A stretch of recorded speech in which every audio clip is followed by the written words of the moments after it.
할렐루야. 네, 오늘 또 예배 오시 모두 환영합니다. 네, 오늘 말씀은 시편 23편 말씀을 통해서 주 안에서 누리는 풍성함, 이 제목으로 빛과 은혜 나누기를 원합니다. 우리가 사는 시대를 한마디로 표현하자면 풍성함 속에 있는 빈곤함의 연속이다. 이런 말씀을 여러분과 함께 나누기 원합니다. 우리는 무엇이든지 과할 만큼 넘쳐나는 은혜 시대에 살고 있습니다. 여러분들은 우리가 얼마나 부유한 시대에 살고 있는지 잘 모르지 않나 하는 생각이 듭니다. 지나간 세대들, 우리 조상들이 살았던 그 어떤 시대와 견줘도 지금 우리 시대만큼 풍요로운 시대가 또 없었을 겁니다. 그러나 동시에 우리는 말로 표현할 수 없는 빈곤함 속에서 허덕이는 삶을 살고 있다라고 말씀을 드릴 수 있습니다. 왜냐하면 그 어떤 시대보다도 우리는 하나님을 잃어버린 세대 속에서 살아가고 있기 때문입니다. 마치 여러분들 물이 없어서 갈라진 논바닥처럼 정말 우리는 그 빈곤함과 갈증 속에서 살아가고 있지만 그 해답을 모르고서 방황하는 세대 가운데 살고 있습니다. 성경은 말합니다. 하나님이 우리 인간을 만물의 영장으로 창조하셨고 풍성하신 은혜와 능력 가운데 우리를 기대하시면서 우리를 만드셨습니다. 그러나 우리의 믿음의 조상이었던 아담이 하나님의 말씀을 불순종하면서 죄를 지음으로 우리 인간이 타락하게 되었고 그 죄의 결과가 계속 연속되면서 인간은 굉장히 무능하고 나약한 그런 존재가 되고 말았습니다. 그래서 우리가 어떤 점에서 굉장히 풍요로운 시대에 살고 있지만 영적으로는 가장 빈약한 시대 가운데 우리는 살고 있다고 할 수 있습니다. 자, 그러나 여러분들 우리 두려워할 필요 없습니다. 우리 하나님은 절대 우리를 포기하지 않습니다. 시대가 아무리 어두워도 여러분 한 사람 한 사람 주께서 강하신 손으로 붙잡으시면서 어떻게 하면 회복된 삶을 살고 어떻게 하면 하나님이 더 채워주시는 그런 영광된 삶을 살 수 있을까? 우리 하나님께서 고민하시면서 오늘 이 예배 가운데도 하나님이 그 은혜를 더해 주시기 원하십니다. 할렐루야. 우리 이 자리가 우리 하나님의 얼굴을 새롭게 보시면서 여러분들 지쳐있고 피곤한 영혼들, 낙심한 영혼들 오늘 우리 주님 새롭게 만남으로 충만한 은혜를 누리시기를 우리 주님의 이름으로 축원합니다. 자, 그렇다면 어느 때 무슨 방법으로 주님의 그 채워주심을 우리가 경험하면서 이 믿음의 길을 갈 수 있을까요? 저는 이 시편 23편 말씀을 묵상하면서 그 해답이 우리가 우리 자신의 부족함을 아는 순간이 바로 주님의 일하심을 경험하는 때다라는 이야기를 여러분과 함께 나누기를 원합니다. 자, 여러분들 불편한 이야기일 수도 있겠지만 우리는 우리의 부족함을 직면할 수 있어야 됩니다. 여러분의 그 부족함을 한번 깊이 살펴보시기 바랍니다. 우리는 다 이런 신화를 갖고 있습니다. 자기의 그 부족함, 연약함, 상처, 약점 이런 것은 가능하면 이야기하고 싶지 않고 누군가에게 들키고 싶지 않아요. 어쩌다가 이것이 살짝 노출되면 부끄럽기도 하고 그리고 그 우리의 그 부족함을 누군가가 알아차려서 위로한답시고 한마디 말을 던지면 당신이 뭔데 내 인생에 대해서 함부로 얘기하냐라고 들이받기를 좋아합니다. 폭발하는 거죠. 그러나 여러분들 진정한 강함과 회복을 원하신다면 자신의 그 부족함을 살피고 이것과 마주하면서 이 모든 문제를 하나님 앞에 내려놓을 때 큰 영적 유익이 있을 겁니다. 자, 오늘 이 본문의 주인공은 이스라엘의 두 번째 왕이었던 다윗입니다. 그가 이스라엘의 왕으로 40년간 있었습니다. 그의 왕으로 있었던 그 이야기들은 굉장히 화려하고 그 열매는 우리 모두가 부러워할 만한 스토리들이죠. 그러나 여러분들 다윗이 왕이 되기 전에 살았던 그의 인생의 이야기는 그가 이런 축복을 누릴 수 있는 충분한 자격이 있는 그 인생의 전반부의 이야기가 될 수 있습니다. 여러분, 성경은 여러 가지 다윗에 대한 얘기를 하고 있는데요. 시편 27편에서는 다윗이 고백하기를 내 부모는 나를 버렸으나 라는 고백도 합니다. 자기 친부모가 자기를 버렸다라는 그런 얘기도 하고 있어요. 왜냐하면 다윗이 이새라는 사람의 7째 아들로 태어났는데 서자로 태어났던 것 같아요. 그러니까 첩의 자식으로 태어났습니다. 그런데 이것조차도 명확하지 않는 것이 어떤 성경은 다윗이 7째 딸하고 어떤 성경은 다윗이 8째 아들이었다 말합니다. 아무리 헷갈려도 자기 아들이 7째인지 8째인지 헷갈리는 그런 부모가 어디 있겠어요. 그만큼 다윗은 성장 과정에서 하찮은 인생을 살았어요.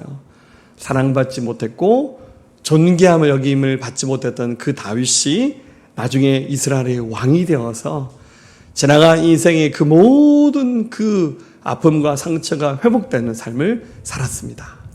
자, 오늘 이 본문의 고백은 다윗이 왕이 되고 난 다음에 했던 신앙 고백이 아니라 왕이 되기 한참 이전에 그의 아버지가 목축하는 사람이었기 때문에 그 양떼도 아버지 양떼가 아니지만 다윗은 그 많은 양떼를 들판에서 치는 목동의 삶을 살았습니다. 들판에서 찬이슬을 맞으면서 밤을 새워가면서 아버지의 그 양떼를 지켜가면서 어느 날 성령의 큰 감동 가운데 그가 이 시편을 지어서 악기를 연주하면서 올려드렸던 찬송이 바로 오늘 이 고백의 말입니다. 자, 1절 말씀 우리 다시 한번 고백할까요? 여호와는 나의 목자시니 내게 부족함이 없으리로다. 아멘. 오해하시면 안 됩니다. 다윗은 진짜 부족함이 없었나 보다. 아니요. 지금 왕이 되기 한참 이전에 했던 신앙 고백입니다. 부족함이 너무 많았습니다. 다윗뿐만 아니라 우리 인생의 부족함 넘쳐납니다. 그럼에도 불구하고 다윗이 내게는 부족함이 없습니다 라는 이 신앙 고백을 할 수 있었던 이유는 뭘까요? 바로 우리 주님을 만났기 때문입니다. 여러분, 주님을 만난 사람들은 점점 주님의 크심을 알게 됩니다. 정말 주님 크신 분이구나. 들판에서 양을 치고 자신은 목동으로 살았는데 목자의 삶을 살았기 때문에 목자에게 양이 얼마나 절대적인 존재인지를 다윗은 너무 잘 알았어요. 그래서 그가 주님 만나면서 주님의 크심을 알게 되었고, 그리고 자기 인생의 부족함보다 주님을 더 크게 보는 성숙한 안목을 갖게 된 거예요. 자기 인생에 있는 그 부족함을 따갑게 아프게 보는 것이 아니라 하나님이 더 크고 위대하시기 때문에 더 이상 그 부족함이 자기 인생을 흔들어 놓지 않았다. 바로 그런 의미죠. 사랑하는 여러분들, 우리 모든 인생은 자기 인생의 부족함을 한 번쯤 제대로 직면하셔야 됩니다. 그래야 그 순간부터 우리 하나님이 일하실 수 있어요. 우리 인생들이 경험하게 되는 우리의 부족함들 뭐가 있을까요? 말씀 묵상하면서 한 3가지 생각해 봤는데, 가장 먼저 우리에게는 지혜와 지식이 부족합니다. 어떤 점에서 우리가 사는 시대는 지식의 홍수 시대입니다. 여러분들 핸드폰만 열어서 포털 사이트에 들어가서 검색하면 다 나와요. 다 나와. 요즘에 많은 사람들이 우리 유 선생님을 좋아하더라고요. 유튜브라고. 거기 가면 온갖 영상이 다 올라 있어요. 정말 할 일 없는 사람들 진짜 많은 것 같아요. 진짜 뭔가 하다가 안 되면 검색만 하면 다 나와요. 언젠가 한번 저희 집에 밥통 뚜껑에 담겨있는 패키지가 고장나서 고무 패키지 사는데 아무리 끼워도 안 끼워지는 거예요. 설마 하고 제가 유튜브 찾아봤어요. 쿠쿠 밥통 고무 패키지 교환 방법. 너무 감사하죠. 영상 보면서 이렇게 하면 되구나. 설명서가 필요 없어요. 네, 우리가 사는 시대에 지식이 넘쳐나요. 사람들은 지식을 숭배하고 그 지식을 습득하는데, 그러나 우리가 경험하는 그 지식 속에는 하나님에 대한 얘기가 없어요. 여러분들, 우리 디지털 문명이 너무 빠르게 발전하고 있죠. 여러분들 스마트폰 저도 너무 많이 사용하는데 늘 회개하는 마음으로 이게 굉장히 편리하긴 편리한데 인간의 삶을 황폐하게 만드는 것 같아요. 여러분들 우리 포항에는 전철이 없어서 그런데 여러분들 전철이나 버스 타서 사람들이 뭐 하나 한번 쳐다보세요. 제가 포항에서 시내버스를 많이 안 타봐서 우리 장로님한테 좀 물어봐야겠는데 거의 여러분들 버스나 전철 타면 사람들이 90%는 이러고 있어요. 이러고. 이어폰으로 뭐 영상 보고 웹툰 드라마 보고 뭐 뉴스 보고 사람들 얼굴을 안 쳐다봐요. 그리고 심지어 여러분들 길 걸어가면서요 아이들이 이러면서 걸어갑니다. 위험천만한데 좀 가끔씩 우리 교회 안에 디지털 문명을 좀 다 없애버렸으면 하는 생각이 들어요. 여기 TV도 좀 떼버리고 할렐루야. 이 TV에다가 우리 다 자료가 다 나오니까 사람들이 성경책을 안 가지고 와요. 교회 올 때. 그럼에도 불구하고 저도 지금 사용하고 있죠. 할렐루야. PPT도 나오고. 근데 여러분들 이것이 우리에게 복음을 가져다 주지는 못합니다. 여러분 결국 마지막 시대에 등장할 적그리스도가 소나기에 집어넣어서 사용하게 될 가장 강력한 무기가 뭡니까? 현대 문명입니다. 적그리스도는 현대 문명을 소나기에 집어넣어서 이것을 사용할 때 모든 인류가 굉장히 많은 사람들이 배도해서 적그리스도를 추종하면서 따라갈 수밖에 없는 시스템이 만들어지고 있어요. 사용하시되 이것이 진리가 아니라는 사실을 우리는 고백할 수 있어야 됩니다. 최고의 지식은 바로 우리 하나님을 아는 것입니다. 잠언 1장 7절 같이 읽습니다. 여호와를 경외하는 것이 지식의 근본이거늘 미련한 자는 지혜와 훈계를 멸시하느라. 로마서 11장 33절 깊도다 하나님의 지혜와 지식의 풍성하며 그의 판단은 헤아리지 못할 것이며 그의 길은 찾지 못할 것이로다. 아멘. 하나님을 깊이 만났던 사람들은 자신들이 가지고 있는 지혜와 지식의 한계를 고백하면서 주님 이게 다가 아니군요. 하나님을 아는 것이 최고의 지혜와 지식입니다. 라고 고백하며 하나님께 자기 인생을 맡겼습니다. 두 번째로 우리는 우리의 육체의 연약함과 한번 직면을 해야 됩니다. 여기 계신 분들 대부분 다 건강하신데요. 선천적인 장애가 있을 수도 있고 또 사고로 장애를 입을 수도 있고 또한 질병으로 시한부 인생을 살 수도 있습니다. 모든 사람들이 최선을 다해서 이런 연약한 질병과 싸웁니다. 치료를 위해서 유명한 병원, 의사들 찾아다니면서 명의의 도움을 받기도 하고 또 대체의학에 기웃하기도 합니다. 저는 개인적으로 대체의학 참 좋아합니다. 저는 한방 좋아합니다. 할렐루야. 오시면 제가 침 한 방 놔드리겠습니다. 그러나 참 감사하게도 이런 노력으로 우리의 연약함을 많이 극복하기도 하지만 아무리 써가고 애써도 결국 우리는 이 육체의 한계를 뛰어넘을 수는 없어요. 결국 언젠가 우리는 늙어가고 쇠약해지고 주님이 이제 사랑하는 아무개 이제 그만 살고 돌아와 주님 이렇게 말씀하시면 여러분 하나도 갖지 못하고 단 하나도 우리 손으로 쥐지 못하고 그 다 내려놓고 주님 앞에 돌아가야 됩니다. 그게 바로 인생입니다. 이런 인생의 한계를 인정하고 깨달을 때 그때부터야 진정한 주님의 강하심을 경험할 수 있어요. 여러분 건강하다고 젊다고 기고만장하지 않아야 됩니다. 오히려 여러분들 사도 바울을 보십시오. 평생 선교사로 주신 사명을 완수하며 순교로 자신의 인생을 불꽃처럼 태우면서 하나님 앞에 믿음으로 살아갔습니다. 바울이 이렇게 성공적으로 사역을 마칠 수 있었던 비결이 무엇입니까? 성령 충만했기 때문에, 은사가 많았기 때문에, 천국을 경험했기 때문에 그렇습니까? 아닙니다. 오히려 바울은 매일매일 사역하면서 자기의 한계를 봤어요. 왜냐하면 여러분들 사도 바울에게는 지병이 있었거든요. 그 지병이 사역을 할 때마다 그를 붙잡았어요. 더 건강하고 더 강하며 주님의 일을 더 잘할 수 있는데 자꾸만 이 연약한 육체 때문에 쓰러지는 거예요. 우리의 생각은 하나님 고쳐주시면 되잖아요. 하나님 치료하시면 되잖아요. 근데 주님의 생각은 달랐어요. 이 일을 그 한참 후에 깨닫고 고린도후서 12장에서 이렇게 고백합니다. 8절에 이것이 내게서 떠나가게 하기 위하여 내가 3번 주께 간구하였더니 나에게 이르시기를 내 은혜가 내게 족하도다. 이는 내 능력이 약한 데서 온전하여짐이라 하신지라.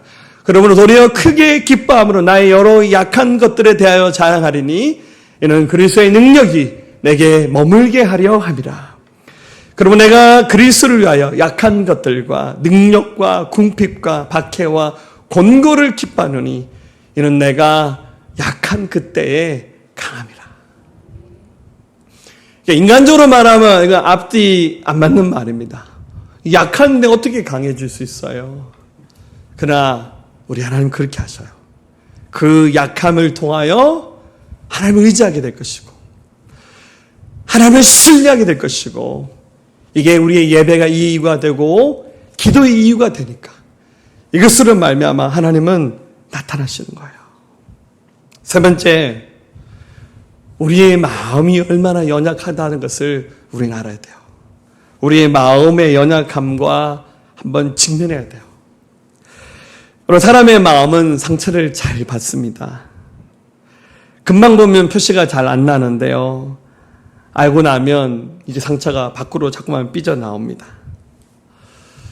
나도 모르게 이 상처받은 마음들은 왜곡된 시선을 만들어서 나도 모르게 세상을 삐딱하게 봐요. 왜곡된 시선은 왜곡된 마음을 만들어서 나도 모르게 나를 힘들게 만드는 거예요. 자꾸 말하죠. 어쩌다가 내가 이런 인간을 만나서 결혼했나?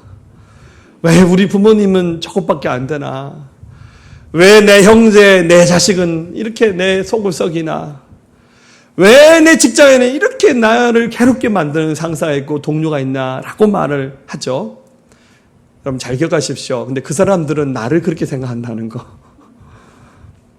우리 다 아담의 자식으로 태어났기 때문에 서로 상처를 주고받는 거예요. 나만 불편하게 하는 것이 아니라 우리 모두 불편하게 하는 것이 그게 연약한 인생의 마음의 특징입니다. 스스로 나는 강한 사람이다. 나는 튼튼한 사람이다. 여러분들 자만하지 마십시오. 우리 속사람은 얼마든지 약하고 넘어지기 쉬운 존재입니다. 그래서 히브리서 12장 15절에서는 이렇게 말하죠. 너희는 하나님의 은혜에 이르지 못하는 자가 없도록 하고 또 쓴뿌리가 나서 괴롭게 하여 많은 사람이 이로 말미암아 더럽게 되지 않게 하라.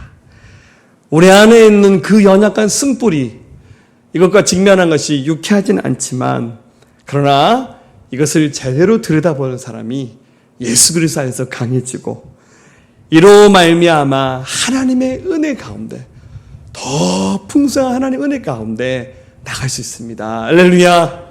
자, 말씀의 주인공 다윗은 어땠을까요? 네, 형편없는 삶을 살았어요. 그러나 그가 그 들판에서 양을 치면서 시간이 굉장히 많았거든요. 그래서 그 들판에서 혼자 악기를 배워서 연주하고 그곳에서 찬송의 가사를 써서 하나님 앞에 올려드리면서 노래하면서 기도하면서 그 들판은 다윗이 하나님을 만나는 곳이었습니다. 그래서 정말 현실에 보이는 환경은 어느 것 하나 녹록지 않았지만 이 모든 것을 믿음으로 극복하면서 오늘 23편의 이 찬송의 가사를 통해서 그는 하나님을 기대하는 노래를 불렀습니다. 자, 여기 다윗이 불렀던 노래말 가사 우리 몇 가지만 잠깐 언급하면 그가 먼저 하나님 앞에 고백하기를 하나님 내게는 부족함이 없습니다 라는 신앙의 고백을 가장 먼저 합니다. 우리 1절 말씀을 보면 여호와는 나의 목자시니 내게 부족함이 없으리로다. 아멘. 그가 더 이상 부족함이 없다라고 이렇게 고백합니다. 저 영어 성경을 보면 약간 우리말 번역하고 좀 다른데 NIV 성경을 보면 영어 별로 안 좋아하시죠? The Lord is my shepherd, I shall not be in want. 주님은 나의 목자시기 때문에 내게는 더 이상의 원함이 없습니다. 우리말 번역하고는 좀 다르게 쓰여졌는데 주님이 나의 목자시기 때문에 나는 더 이상 바라는 것이 없습니다. 다시 그렇게 고백합니다. 여러분, 그가 평생 목자로 살아봤거든요. 양은 목자만 있으면 끝이에요. 그가 다 채워주거든요. 이 사실을 다윗은 알았기 때문에 하나님, 저는 더 이상 원하는 것이 없습니다. 여러분 아시죠? 원하는 게 많으면 이루지 못하는 꿈이 많고 상실감이 더 크고 허무함이 더 많아요. 그런데 욕심이 없고 원함이 적으면 훨씬 더 우리 인생이 풍성해질 수 있습니다. 두 번째, 다윗은 말합니다. 주님이 나를 누이시고 인도하시고 소생시킵니다 라고 이렇게 신앙 고백합니다. 2절 3절 말씀이죠. 그가 나를 푸른 풀밭에 누이시고 쉴 만한 물가로 인도하신도다. 내 영혼을 소생시키시고 자기 이름을 위하여 의의 길로 인도하신도다. 주님이 자신을 푸른 풀밭에 누이신다는 거예요. 여러분, 양의 그 양식은 풀이에요, 풀. 눈 뜨니까 풀밖에 없어요. 이 모든 것들이 다 하나님이 채워주시는 거예요. 항상 그를 푸른 풀밭에 누이시고, 그리고 양은 물하고 풀만 먹으면 돼요. 눈 뜨니까 항상 가장 좋은 물가로 하나님 인도하시고, 그 영혼을 소생시키시고, 당신의 이름을 위해서 항상 의의 길로 인도하신다라고 다윗은 그렇게 고백했어요. 우리 교회 개척할 때를 한번 떠올려봤습니다. 2011년 7월 3일 저희 교회가 시작이 됐는데요. 여기 첫 예배 때 드렸던 분들도 계신데 대부분 다 일부 예배 교사들, 사역자들 일부 예배 많이 참여하시는데, 우리 첫 예배 드릴 때 일주일 만에 교회 개척을 준비하게 됐는데 예배 드릴 장소가 없어서 고민을 하다가 제 친구가 여기 효자동에 있는 어린이집을 빌려서 교회를 개척한 친구가 있어요. 그 친구에 전화해서 야, 혹시 그 어린이집 나도 좀 빌려 쓸 수 있냐고 한번 물어봐 달라 했더니 알겠다고. 이분이 효자교회 다니는 어느 권사님이 하신 유치원이었는데 전화가 왔는데 빌려주시겠다고. 그냥 그 어린이집 마음껏 써도 된다고.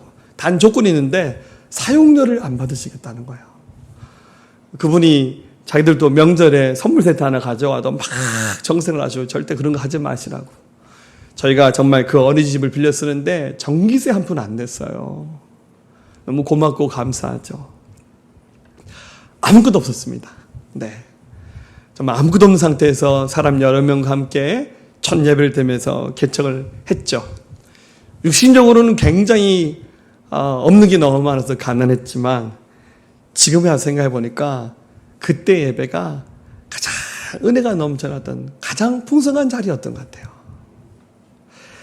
사랑하는 여러분들, 우리 하나님은 우리를 항상 푸른 초장, 쉴 만한 물가로 누이시고 인도하시고 우리를 소생시키신 분이 바로 우리 주님이세요. 할렐루야. 그것을 믿음으로 고백하세요.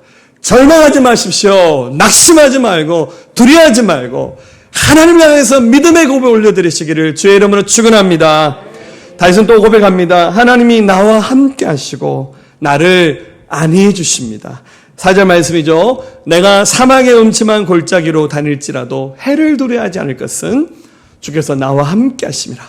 주의 지팡이와 막대기가 나를 안위하시나이다. 주님이 함께 한다는 거예요. 주님이 사망의 음침한 골짜기를 다닌다 할지라도 그 속에서 함께 하신다는 거예요. 그리고 주님이 안위하신다는 말, 이게 영어 성경에서는 comfort라는 단어인데 위로해 주시고 우리를 평안하게 해주신다는 거죠.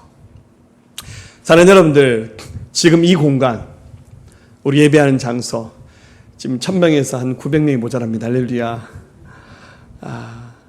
이 공간 안에 주님이 계십니다. 여러분의 기도를 받고 계시고 예배를 받고 계셔요. 졸지 마세요. 할렐루야. 주님이 우리의 모든 것을 받고 계셔요.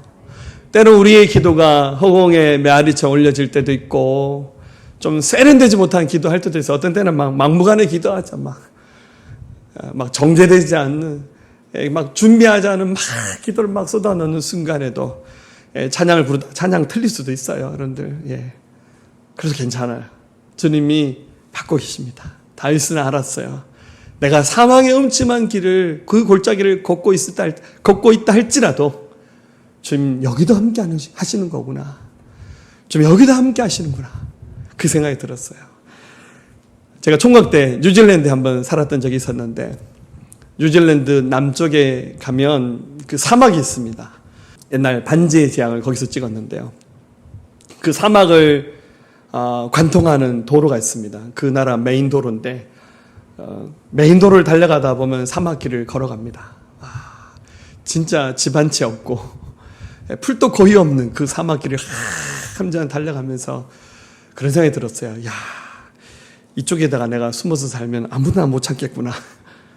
힘들었나 봐요. 할렐루야. 여기 저 사막 깊은 데 들어가서 집 지고 살면 아무도 나 못 찾겠구나. 이런 쓸데없는 생각을 한번 해봤어요. 아닙니다, 여러분들. 거기 있다 할지라도 그곳에도 우리 주님이 함께 하십니다. 다윗은 고백합니다. 주님, 내 잔이 넘칩니다. 5절에 주께서 내 원수의 목전에서 내게 상을 차려주시고 기름을 내 머리에 부으셨으니 내 잔이 넘칩니다. 잔이 넘쳐난다는 은혜가 그의 고백을 통해서 나왔고, 마지막으로 내가 주님의 집에서 영원히 살 것입니다. 6절에 내 평생의 선합심과 인자하심이 반드시 나를 따르리니 내가 여호와의 집에 영원히 살겠습니다. 우리 흔히 말하는 forever입니다. 영원히, forever. 주님의 집에서 내가 영원히 살겠다라고 다윗이 그렇게 신앙 고백하였습니다. 여러분, 다윗이 살았던 삶의 현장, 그가 직면했던 삶의 위기, 어려움들이 쉬웠기 때문에 이런 고백한 것이 아니라 그게 믿음이 있었기 때문에 그 믿음이 용기가 되어서 담담이 되어서 하나님 앞에 이런 고백을 할 수 있었습니다. 우리 똑같습니다. 우리 삶의 현장이 어렵다 할지라도 하나님을 의지하면서 하나님 내게 믿음 더하셔서 믿음으로 이겨나가면서 승리한 삶을 살 것을 확신하면서 다윗처럼 이런 믿음의 고백을 올려드릴 수 있기를 주의 이름으로 축복합니다. 여우 이야기를 해드릴게요. 여러분, 여우는 양고기를 좋아한답니다. 그리고 그 살구씨 기름을 굉장히 좋아한답니다. 그래서 인도 사람들은 여우를 사냥할 때 어떻게 하냐면 독이 든 양고기에다가 살구 기름을 발라서 이렇게 먹잇감을 만듭니다. 그리고는 여우가 잘 다니는 길목에다가 그 고기를 딱 얹어 놓습니다.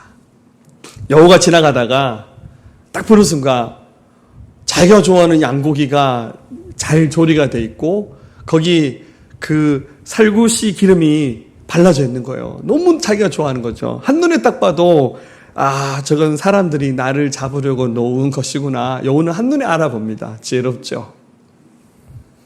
그럼 안 먹어야 되잖아요. 근데 여우가 그 살구씨 기름 발라진 양고기 줍을 맴돕니다.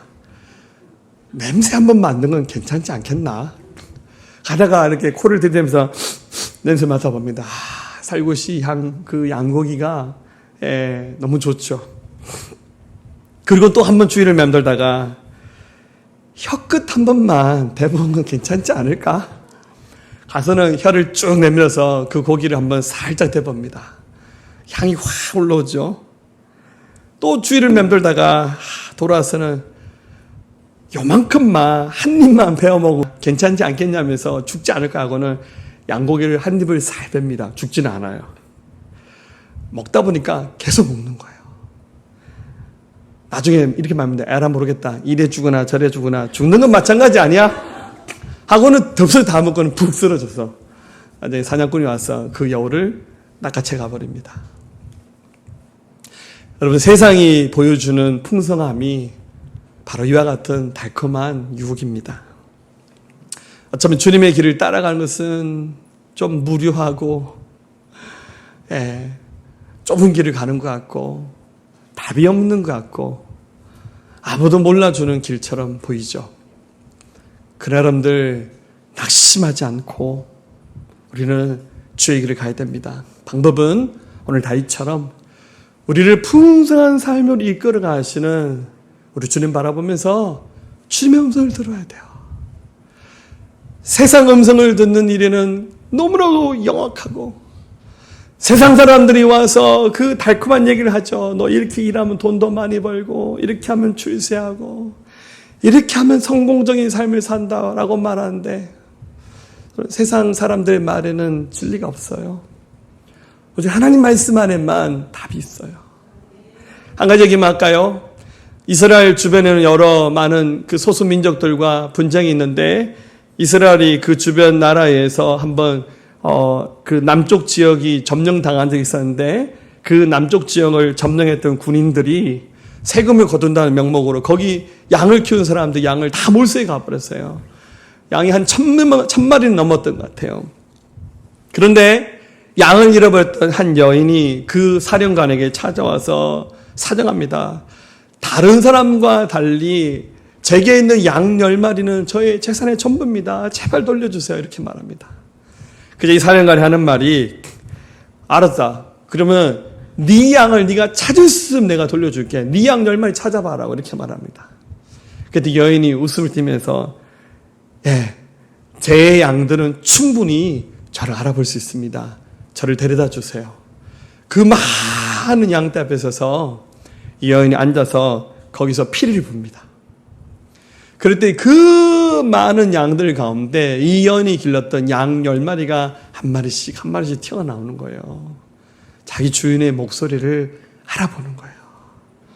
감동했던 사령관이 내가 졌다 하면서 당신 양 10마리 그냥 다시 데려가라고 허락해 줍니다. 사랑하는 여러분들, 양은 어떤 상황에서도 목자의 음성을 놓치지 않습니다. 왜냐하면 이것이 사는 길이기 때문입니다. 오늘 하루 살면서도 수많은 소리가 있겠지만 세상 소리 앞에서는 볼륨을 좀 낮추시고 우리 영원한 목자 대신 예수님의 음성을 듣는 일에는 더 집중하십시오. 우리 인생에 부족함이 많지만 주의 음성을 듣고 이 길을 가다 보면 언젠가 육신의 부족함도 채워질 것이고, 매일매일 천국을 경험하면서 세상 사람들이 누리지 못하는 평안과 기쁨을 날마다 우리는 경험하면서 살아가게 될 것입니다. 그 하나님의 이끄심 안에서 승리하는 여러분들, 꼭 기도의 자리, 말씀의 자리에서 만나는 여러분 될 수 있기를 우리 주님의 이름으로 축원합니다. 우리 같이 찬양하겠습니다. 네, 우리 고백으로 하나님께 올려드리겠습니다. 내가 누려왔던 모든 것들이,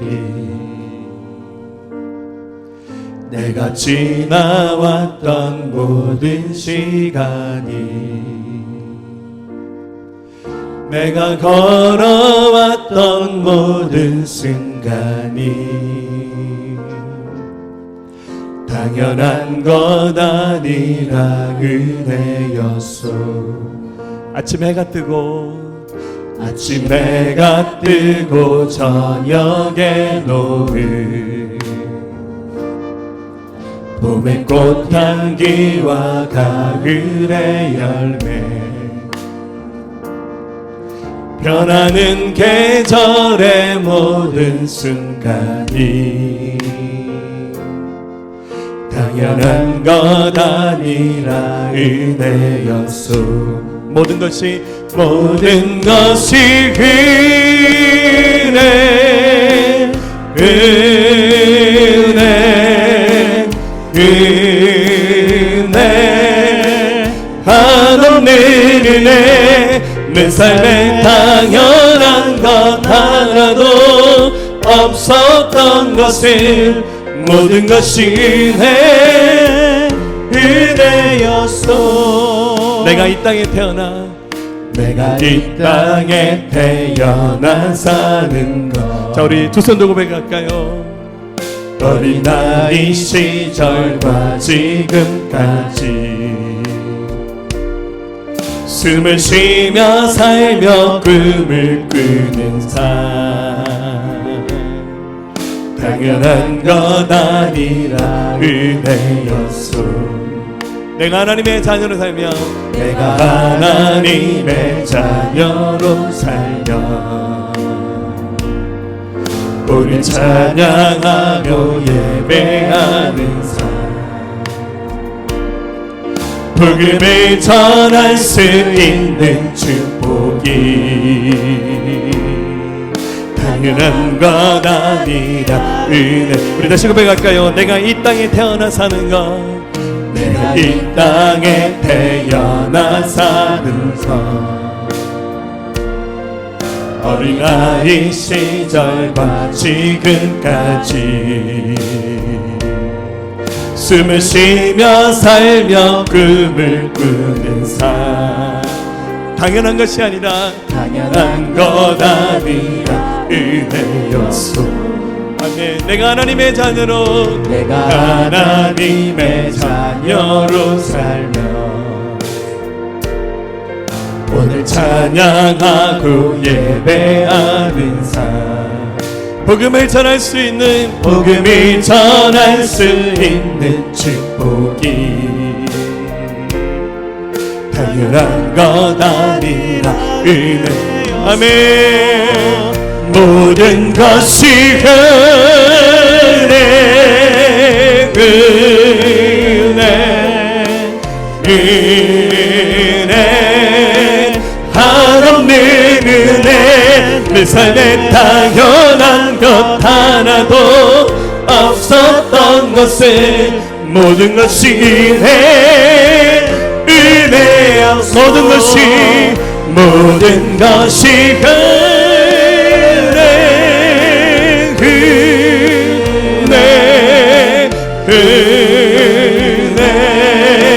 한없는 은혜 내 삶에 당연한 것 하나도 없었던 것을 모든 것이 은혜였소. 모든 것이 은혜